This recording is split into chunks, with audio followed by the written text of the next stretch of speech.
Hi flowers, welcome back to my channel. Video को start करने से पहले अगर अभी तक आप में से किसी ने मेरे चैनल को सब्सक्राइब नहीं किया है तो प्लीज़ चैनल को सब्सक्राइब, वीडियो को लाइक और नीचे कमेंट करते हुए ज़रूर बताइएगा कि आज का पार्ट आप लोग कैसा लगा। तो चलिए the Hunter become the prey के नेक्स्ट पार्ट को स्टार्ट करते हैं। लास्ट पार्ट में हमने देखा था कि लैन वांग जी यहाँ पे प्ले बॉय वू के साथ फिर से एक बार नाइट स्पेंड करने की सोचता है और इस बार वो उसकी शक्ल को देखना चाहता है।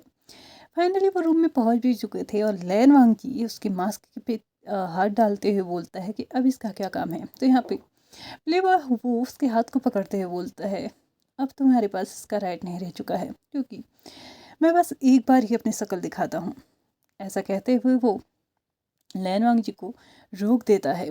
लैन वांग जी सोच में पड़ चुका था कि वो बस शक्ल देखने ही तो यहाँ पे आया था, लेकिन अब वो यहाँ पे फंस के रह चुका है, क्योंकि अब लैन वांग जी को प्लेबॉय वो ऐसे तो बाहर नहीं जाने देगा। लैन वांग जी कुछ भी एक ऐसी चीज़ विंग के हाथों में, मतलब विंग की बॉडी में आज ज़रूर छोड़ के जाना चाहता था, जो कि वो कल आसानी से देख सके। लैन वांग जी को प्लेबॉय वो के नेक पे हल्का सा बाइट मार्क दिखता है, तो वो एक चीज़ तो श्योर कर चुका था कि कल तक ये तो फेड हो जाएगा। इसलिए अगर वो इसको डार्क कर दे तो शायद कल तक ये फेड ना हो, क्योंकि हैकिस है, इतनी इजीली तो फेड नहीं होगी। इसलिए शायद इसी से उसका पता लगाया जा सकता है। लैन वांग जी उसके हाथ से अपने हाथ को हटाता है और उसके नज़दीक जाते हुए बोलता है, क्या ही फ़र्क पड़ता है, मैं तुम्हारी शक्ल देखूँ या ना देखूँ, ऑलरेडी हमारे बीच में सब कुछ हो चुका है, तो अब बीच में सब कुछ छोड़ने का कोई मतलब ही नहीं बनता है। ऐसा कहते हुए लैन वांग जी फिर से प्लेबॉय वू की उसी जगह पे आ चुका था जहाँ पे वो पहले था, अपने टोज पे खड़ा था और उसकी नेक पे उसने इस बार थोड़ा टाइट बाइट किया था, थोड़ा ज़ोर से टाइट बाइट किया था। प्लेबॉय वो अचानक से लैन वांग जी को अपने से हटाते हुए बोलता है, क्या कर रहे हो, क्या तुम आज से ब्लड ही निकाल दोगे। तो यहाँ पे लैन वांग जी अपने लिप्स को लिक करते हुए बोलता है, क्यों, क्या तुम एक कतरा खून नहीं बना बहा सकते मेरे लिए। ओह, शायद मैं कुछ ज़्यादा ही वाइल्ड हो चुका था। ऐसा कहते हुए वो प्लेबॉय वो को पीछे की तरफ ले जाना शुरू करता है। ऐसा लग रहा था जैसे कि आज लैन वांग जी ना खुद लीड करना चाहता हूँ। उसने प्ले बॉय वू ने अपने कदमों को पीछे की तरफ लेना स्टार्ट किया, लैन वांग जी ने आगे की तरफ। प्ले बॉय वू अचानक से बेड से टकरा के वो खुद बेड में गिर चुका था और लैन वांग जी अपने एक नी को फोल्ड करके वो बेड पे प्ले बॉय वू के एकदम ऊपर आ चुका था। प्ले बॉय वू उसकी तरफ देखते हुए बोलता है, शायद तुम भूल रहे हो, लीड मुझे करना है। तो यहाँ पे लैन वांग जी उसके थाई से हाथ को ऊपर की तरफ घुमाते हुए बोलता है, क्या फ़र्क पड़ता है कि कौन लीड करेगा, बात तो इंजॉयमेंट की है ना, एक बार इसे ट्राई करके भी देखो, शायद तुम्हें और भी ज़्यादा इंजॉय फील होगा। तो यहाँ पे प्ले बॉय वो लैन वांग जी के हाथ को डायरेक्टली पकड़ता है, ट्विस्ट करता है और फ्लिप करके उसको अपने नीचे लेता है और खुद उसके ऊपर आ जाता है। उसने अपने दोनों नीज लैन वांग जी के दोनों साइड पे बिल्कुल ऐसे रख दिए थे जैसे कि वो उसको पूरी तरीके से ना जकड़ना चाहता था। एक हाथ से ही लैन वांग जी के दोनों ही हाथ उसने उसके सर के ऊपर कर लिए थे। उसके बाद बोला, नहीं, प्ले बॉय वो सिर्फ और सिर्फ लीड करता है, वो कभी किसी को लीड करने नहीं देता। बात इंजॉयमेंट की नहीं है, बात अपने अपने कैरेक्टर की है, और जो कैरेक्टर तुम पहले प्ले कर चुके हो अब उसे स्विच करने का अधिकार तुम्हारे पास नहीं है। जो कैरेक्टर जिसे मिल चुका है वो उसी के लायक है। शायद तुम कुछ ज़्यादा ही ड्रंक थे उस दिन, इसलिए तुम भूल चुके होगे, लेकिन आज जिस कैरेक्टर को तुम लीड करने की कोशिश कर रहे हो ना, वो तब मैंने निभाया था, और आज जो उम्मीद मुझसे तुम कर रहे हो तो तुमने किया था, तो आज भी वही रहेगा। ऐसा कहते हुए उसने फिर से अपने हाथ को, अपने इंडेक्स फिंगर को लैन वांग जी के पूरे फेस पे घुमाना स्टार्ट किया। धीरे धीरे धीरे उसने अपनी और लैन वांग जी के बीच की जो दूरियां थी ना, उनको कम करना स्टार्ट किया। उसके फॉरहेड पे किस किया, धीरे धीरे उसके चीक्स पे किस किया, हल्का सा लिक भी किया वहाँ पे। उसने फाइनल अटैक उसके लिप्स पे किया था। लैन वांग जी भी कुछ टाइम के लिए प्ले बॉय वो के इस टच में मेल्ट हो चुका था। वो भी अपने हाथों को उसके बैक पे, यानी कि उसकी पीठ पे बिल्कुल ऐसे सहला रहा था जैसे कि वो सच में इस किस को और भी ज़्यादा डीप करना चाहता हो। प्ले बॉय वो लैन वांग जी के लिप्स को छोड़ के उसके कॉलर बोन पे आ चुका था। उसने वहाँ पे बाइट करते हुए बोला, ये वो है जो तुमने मुझे दिया है, अब तुमने दिया है तो मेरा भी तो फ़र्ज बनता है ना कि तुम्हें भी मिले। अगर कल मैं हकीस दिखाऊंगा तो तुम्हारे पास भी तो होना चाहिए ना। लैन वांगची आगे कुछ बोल पाता या फिर उन दोनों के बीच में आगे कुछ हो पाता इससे पहले ही लैन वांगची के पॉकेट में जो फ़ोन था वो बज पड़ता है। लैन वांगची जल्दी से प्ले बॉय वो को अपने ऊपर से हटाता है और वो पॉकेट से अपने फ़ोन को निकालता है तो उसके ब्रदर का कॉल था। वो जल्दी से उसको टर्न होता है और प्ले बॉय वो अपने लिप्स पे फिंगर रख के इशारा करता है कि प्लीज़ कुछ बोलना मत। तो यहाँ पे प्ले बॉय वो बेड में अच्छे से बैठ चुका था और उसके बाद लैन वांगजी ने कॉल रिसीव किया और उसके बाद अपने ब्रदर से बात करना स्टार्ट किया। तो यहाँ पे सामने से लैन से चैन लैन वांगजी से बोलते हैं, कहाँ हो तुम लैन वांगजी। तो यहाँ पे वांगजी आंसर करता है, मैं अपने फ्रेंड के साथ हूँ। तो यहाँ पे लैन वांगजी को सामने से रिप्लाई मिलता है, अंकल की थोड़ी सी तबीयत ख़राब है तो प्लीज़ जल्दी से घर आ जाओ, मुझे इंपॉर्टेंट काम से कहीं जाना है। तो यहाँ पे लैन वांगजी टर्न होके प्ले बॉय वो की तरफ देखता है। प्ले बॉय वो समझ चुका था कि शायद कुछ अर्जेंसी आ चुकी है तो उसने उसको इशारों में ही जाने का मतलब बोल दिया था। तो यहाँ पे प्ले बॉय वो की ये बात सुनते ही लैन वांगजी थोड़ा सा सरप्राइज था कि आखिरकार ऐसा कैसे हो सकता है। मतलब जितना उसने लैन युआन के मुंह से प्ले बॉय वो के बारे में सुना था वो बिल्कुल भी वैसे एक्ट नहीं कर रहा था जितना भी उसने उसको पहले बारे में बताया था। नेक्स्ट टाइम पे प्ले बॉय वो का स्टेटमेंट उसके लिए चेंज हो चुका था, मतलब युवान के मुंह से, और अब वो उसको यहाँ से जाने के लिए भी बोल रहा है। क्या ये सब चीज़ें भी प्ले बॉय वो के मतलब रूल्स में आता है। उसने अपने ब्रदर को बिना प्ले बॉय वो की तरफ से अपनी नज़रें हटाए ही उसने बोला, ठीक है मैं आधे घंटे में घर पहुँच रहा हूँ। उसने डायरेक्टली कॉल कट किया। उसके बाद प्ले बॉय वो की तरफ पूरी तरीके से टर्न होते हुए बोला, तुम मुझे जाने दे रहे हो, शायद तुम भूल रहे हो कि यहाँ पे आने वाला इंसान वो भी तब जब उसके साथ तुम ऑलरेडी सब कुछ कर चुके हो, तो तुम उसे जाने दे रहे हो। प्ले बॉय वो जो कि वहाँ पे बैठा हुआ था, उसने बेड के पास में जो ड्रॉर था उसको बाहर की तरफ खींचा, वहाँ से एक चॉकलेट ली और उसको अपने हाथ में लेते हुए कुछ देर देखा। उसके बाद लैन वांगजी की तरफ फेंकते हुए बोला, आज तुम्हें इम्पोर्टेंट काम होगा वरना तुम्हारा फेशियल एक्सप्रेशन इतनी जल्दी चेंज नहीं होता। ये चॉकलेट रख लो, समझना कि मैंने तुम्हें गिफ्ट दिया है, और हाँ नेक्स्ट टाइम हम कंटिन्यू ज़रूर करेंगे।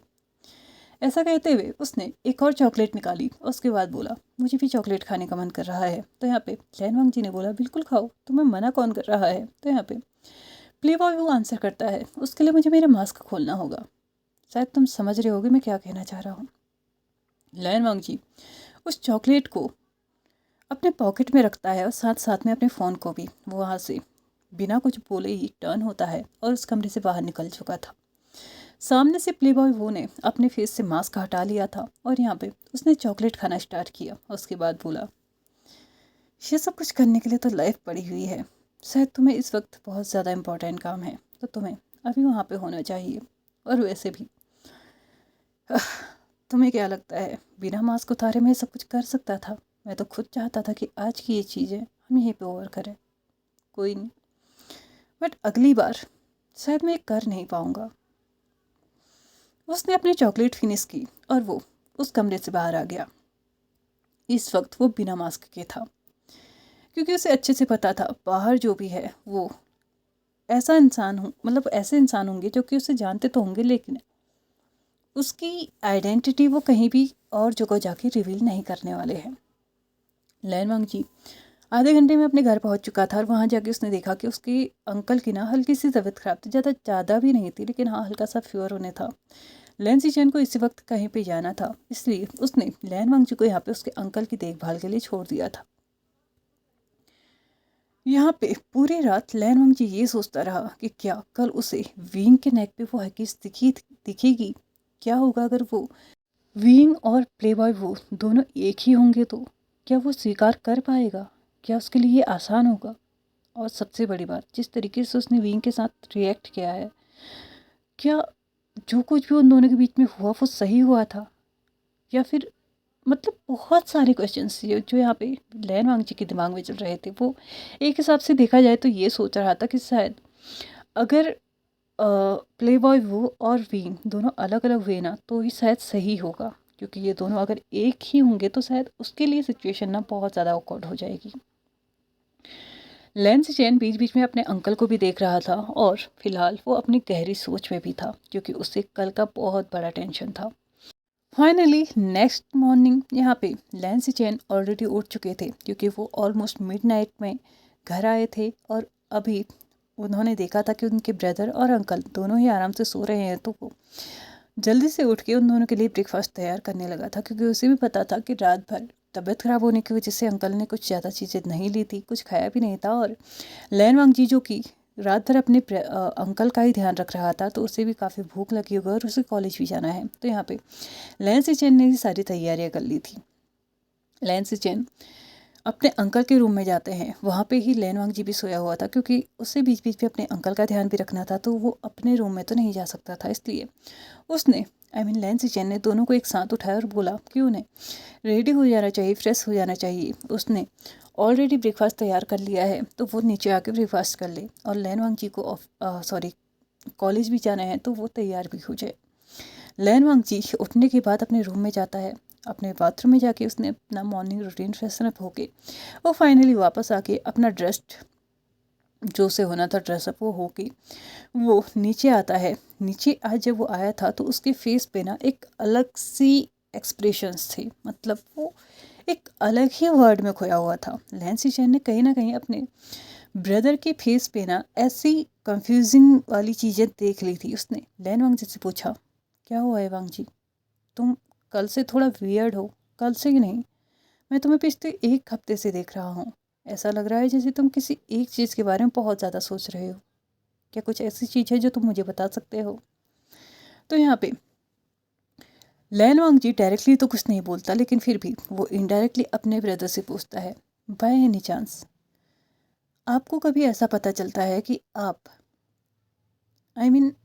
दो इंसानों को जानते हैं, लेकिन एट द एंड आपको ये पता चलता है कि वो दोनों एक ही हैं, तो आपका रिएक्शन क्या होना चाहिए?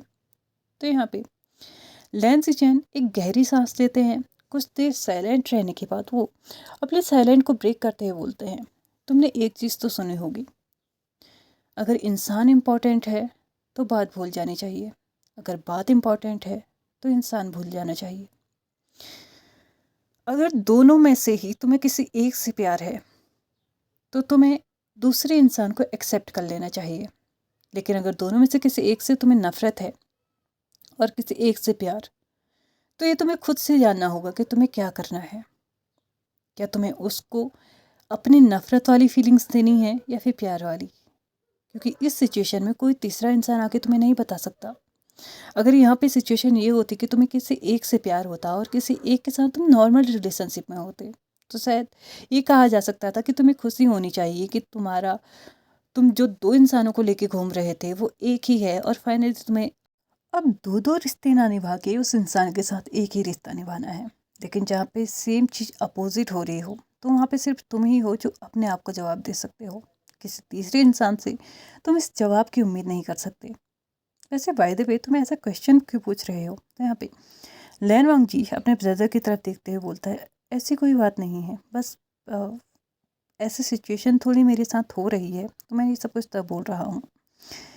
लैन वांग जी अपने ब्रदर से झूठ नहीं बोल सकते थे, क्योंकि वो अच्छे से जानता था कि उसका भाई उसके झूठ को पकड़ने में बहुत ज़्यादा, मतलब एक चुटकी बजा के वो उसकी झूठ को पकड़ सकता था। इसलिए वो चीज़ें छुपा ज़रूर सकता था, लेकिन झूठ नहीं बोल सकता था। इसलिए वो कभी भी ना उसके सामने झूठ नहीं बोलता था। इसलिए उसने ये भी नहीं बोला कि मेरे फ्रेंड का है या फिर हमारे आसपास के लोगों का है। उसने खुद की चीज़ें खुद से ही बोली, लेकिन हाँ क्लियरली नहीं बोला। लैन सिचेन ने लैन वांग जी की तरफ देखते हुए बोला, और हाँ, क्या तुमने विंग से माफ़ी मांगी? वैसे तुम्हें मांगनी चाहिए थी, तुमने उसे बहुत हर्ट किया था। तुम्हें उसको उसकी फीलिंग्स रिटर्न नहीं करनी थी तो नहीं करते, मना करते, लेकिन जिस तरीके से तुमने उसको इंसर्ट किया है ये बहुत गलत बात है वांग जी। तुम मुझसे सॉरी बोलते आए हो इतने दिनों से, आज मैं तुमसे ये बोलता हूँ, अगर वो तुम्हें माफ़ कर देना तो तुम्हें मुझसे सॉरी बोलने की ज़रूरत नहीं है। लैन सिचेन, लैन वांग जी और लैन चिरेन तीनों ने ही अपना अपना नाश्ता किया और तीनों ही अपने अपने काम पे जुट चुके थे। लैन वांगजी आधे घंटे में कॉलेज पहुंच चुका था और कॉलेज आके वो आज सिर्फ और सिर्फ विंग से मिलना चाहता था। वो देखना चाहता था कि क्या विंग के नेक पे वो बाइट मार्क था। वो देखना चाहता था कि क्या विंग ही प्लेबॉय वो है। उसके मन में ना लैन सिचेन ने जो उसको मतलब बताया था ना कि अगर तुम दो इंसानों के साथ अलग अलग रिश्ता निभा रहे हो, अगर तुम्हें एट द एंड ये पता चले कि वो दोनों एक ही हैं, तो तुम्हें इस बात से खुश होना चाहिए। तो ये बात सुन के ना कहीं उससे एक खुशी सी ही महसूस हो रही थी। उसे ऐसा लग रहा था कि अगर by any chance play boy वो और बीइंग दोनों एक ही हुए ना, तो शायद उसकी लाइफ की सबसे बड़ी मुसीबत हल हो जाएगी। इतने दिनों में लैन वांग जी एक चीज़ तो रियलाइज़ कर चुका था कि विंग का जो रोल है ना उसकी लाइफ में कुछ अलग है। प्लेबॉय वो उसके आसपास आता है ना, तो उसको विंग की कमी महसूस नहीं होती। वो कहीं ना कहीं प्लेबॉय वो के अंदर विंग को ढूंढ रहा है। कहीं ना कहीं जब फर्स्ट टाइम वो इंटीमेट हुए थे तब भी उसने प्लेबॉय की शक्ल में ना विंग की शक्ल को ही देखा था। हल्की हल्की आंखें जो उसने खोली थी ना, तब भी उससे विंग की ही शक्ल नजर आई थी। इसीलिए शायद वो इतना कंफर्टेबल भी था ये सब कुछ करने में। और आज भी वो बस इसी उम्मीद में था कि काश भगवान जी प्लेबॉय वो के नेक पे वो बाइट मार्क हो, सॉरी विंग के मार्क में नेक पे वो मार्क हो। फाइनली उसका इंतज़ार ख़त्म हुआ। लहन वांग जी की नज़र जब एंट्रेंस की तरफ जाती है, तो वहाँ पे वेसांग और विंग दोनों ही एंटर कर रहे थे कॉलेज की तरफ।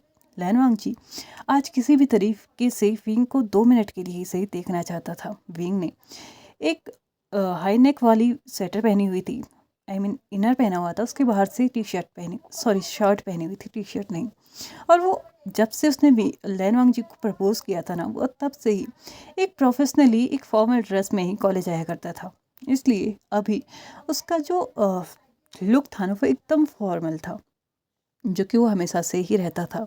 लैन वांग जी ये देख के थोड़ा सा सस्पिशियस तो हुआ था कि कहीं अपने बाइट मार्क को छुपाने के लिए तो आज विंग ने उस हाईनेक को तो नहीं पहना है, लेकिन वो पहले देखना चाहता था कि क्या सच में वहाँ पे बाइट मार्क है या नहीं। तो यहाँ पे लैन वांग जी विंग के करीब जाता है, उससे रोकने की कोशिश करता है, तो विंग उसको रोडली आंसर करते हुए बोलता है, क्या हुआ है लैन वांग जी, सामने से हटो। तो यहाँ पे लैन वांग जी विंग के सामने घुटनों पे आते हुए बोलता है, प्लीज़ विंग, एक बार क्या तुम मुझे माफ़ नहीं कर सकते?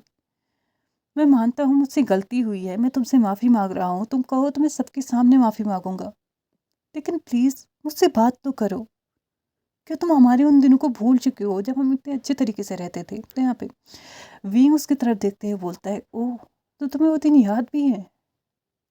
शायद भूलने वाला इंसान मैं नहीं, तुम खुद थे। वो तुम थे जो उन दिनों को भूले थे, और वो तुम खुद थे जिसने मुझे ये कहा था कि मैं तुम्हारे लायक नहीं हूँ, और अगर मैं तुम्हारे लायक नहीं हूँ तो प्लीज़ मेरे आगे पीछे घूमना बंद करो।